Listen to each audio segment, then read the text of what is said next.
یعنی اللہ نہیں چاہتا کہ میرا حبیب کھانے پینے میں بھی کسی کی اطاعت کرے، کھانے پینے میں بھی کسی کی اطاعت کرے، کھانے پینے میں بھی کسی کی اطاعت کرے۔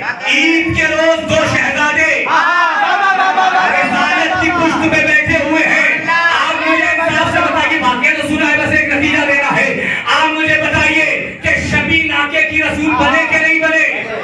بنے نا؟ تو امام حسن علیہ السلام نے کہا نانا ناکا یہ کیسا ناکا ہے جو بولتا نہیں ہے؟ ناکا تو بولتا ہے۔ آپ مجھے بتائیے رسول بولے کہ نہیں بولے؟ امام حسین علیہ السلام نے کہا نانا یہ کیسا ناکا ہے کہ جس کی لہار نہیں ہے؟ آپ مجھے بتائیے رسول نے اپنی زلفیں دی یا نہیں دی؟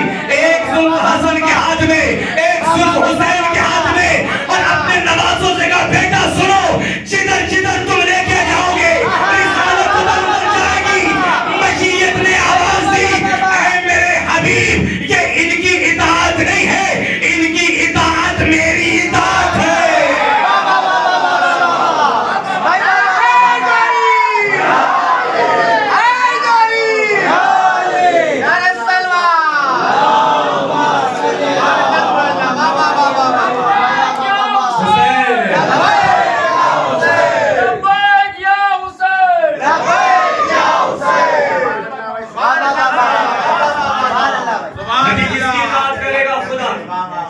خدا کسی کی اطاعت نہیں کرے، صاحبان امر دو کی اطاعت کرے، زلفیں تھما دی اور ویسے ہی چلے۔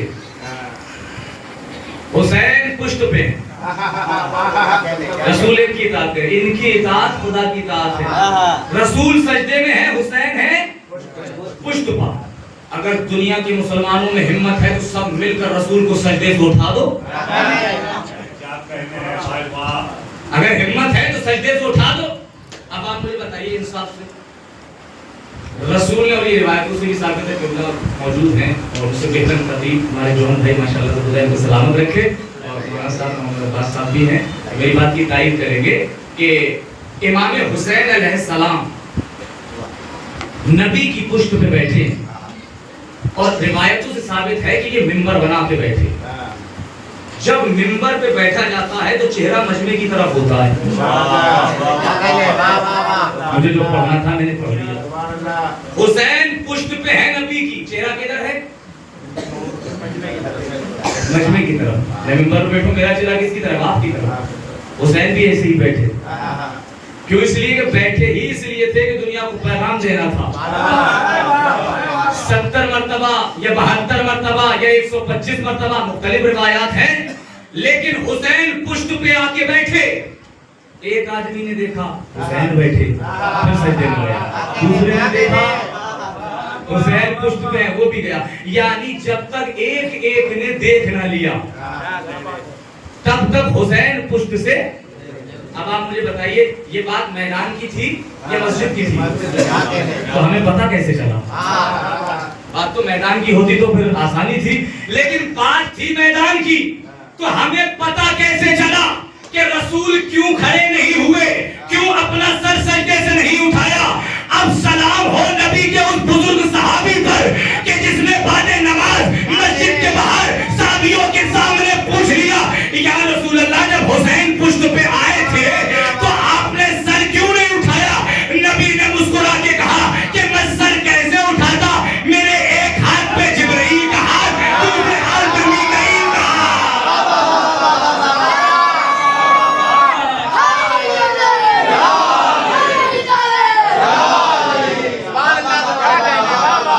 ایک ہاتھ پہ جبرائیل کا ہاتھ، دوسرے ہاتھ پہ میکائیل کا ہاتھ۔ رسول کون ہے؟ جو خدا کی اطاعت کرے، جو صاحبان امر ہے وہ دو کی اطاعت کریں گے۔ اگر تیسرے کی اطاعت کی تو وہ صاحبان امر۔ ایک عظمت محمد والے محمد سے بابا سے بلند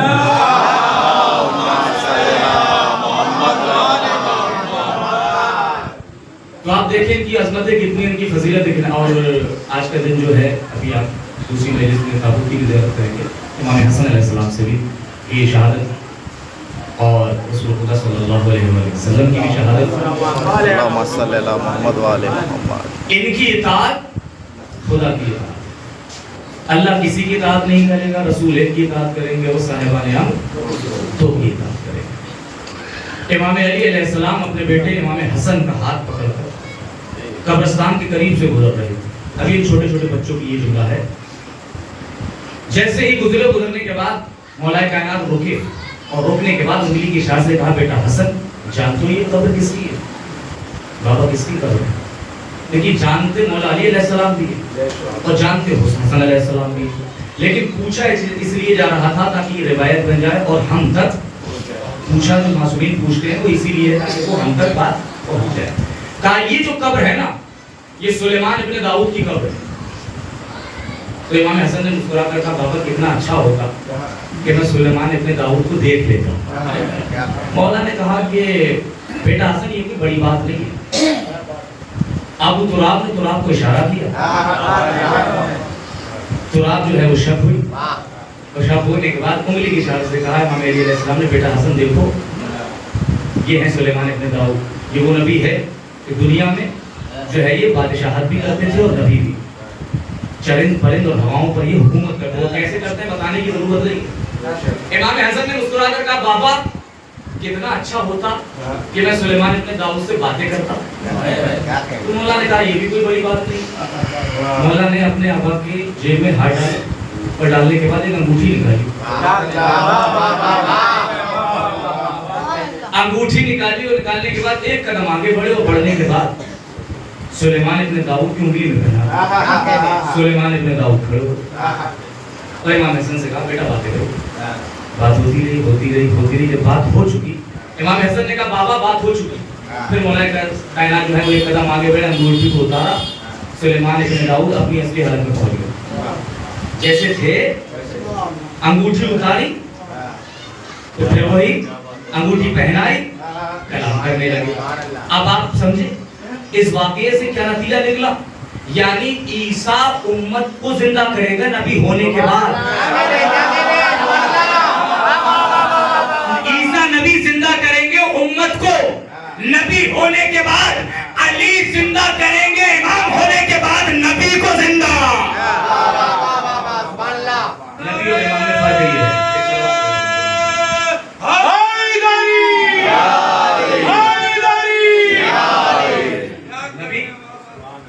جو ہے وہ کسے زندہ کرے گا؟ امت کو. اور امام کسے زندہ کرے گا؟ نبی کو. اور یہی ہے میں بیان کئی بار کر چکا ہوں. خاص اور بہت خاص. سیف بھائی خاص اور بہت خاص. خاص اسے زندہ کرے گا جس کی روح بن چکی ہے, جس کا پیکر بن چکا ہے. لیکن جو بہت خاص ہے جو کہہ دیتا ہے تو روح بھی بن جاتی ہے اور پیکر بھی بن جاتا ہے. صلوات پڑھیں.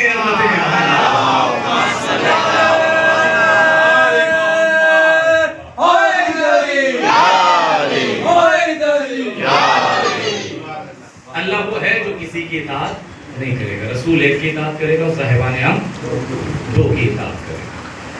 لیکن یہ وہ شخصیت ہے کہ جو جن کی وجہ سے کائنات کے ذرے ذرے کو بنایا گیا. شمال و جنوب, مشرق مغرب, کواکب, سیارے, کتب, ابدال, نشیب, فراز, کہکشاں, سب کچھ اہل بیت علیہ السلام کے صدقے میں بنایا گیا. ایک بابا سے بلند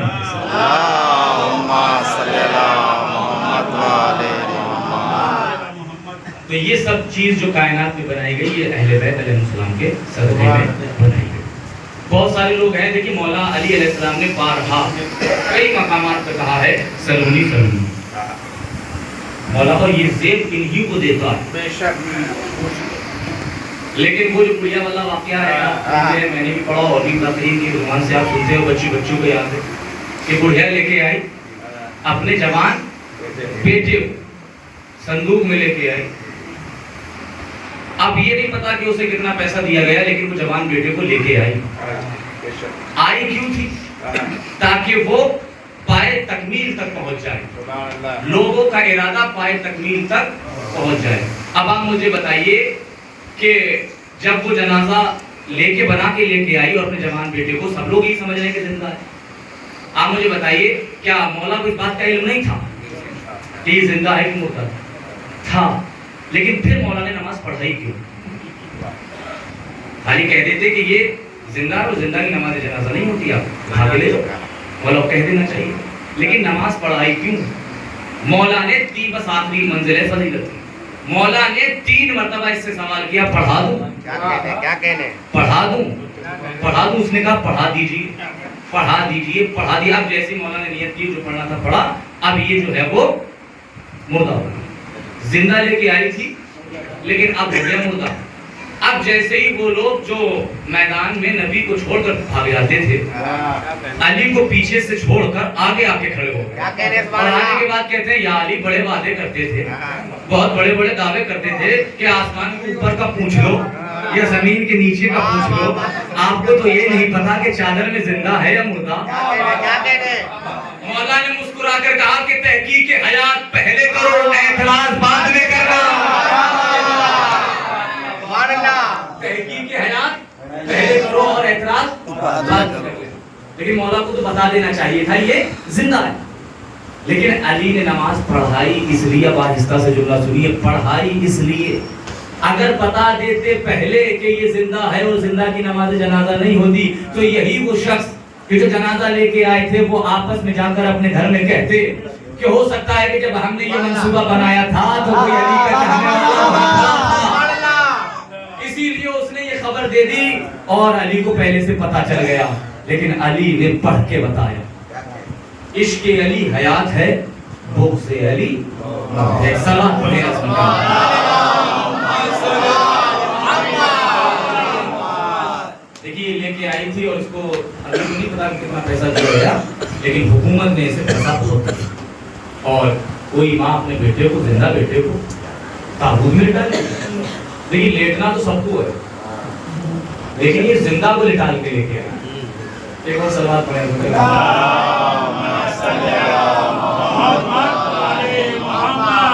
تو اب آپ دیکھیں بس آخری جملہ، اب آپ دیکھیں کہ جب وہ لے کے آئی تھی، اب اس نے جیسے چادروں کو ہٹا کر دیکھا تو اس کا بیٹا مردہ ہو گیا، مر گیا، اور جب مر گیا تو ان کے پیر نہیں پکڑے جو لے کے آئے تھے، علی کے قدموں پہ گر گئی۔ کہا مولا زندہ لے کے آئی تھی اور زندہ ہی لے کے جاؤں گی تو میں ضعیفہ سے کہوں گا کہ پکڑنا پیر ان کے چاہیے تھے کہ تو تجھے بہکا کے لے کے آئے تھے، علی کے پیر کیوں پکڑ رہی ہے؟ تو عجب نہیں یہ کہے کہ علی کے بغض میں آئی تھی، زندہ لے کے تو مردہ ہو گیا۔ اب علی کے عشق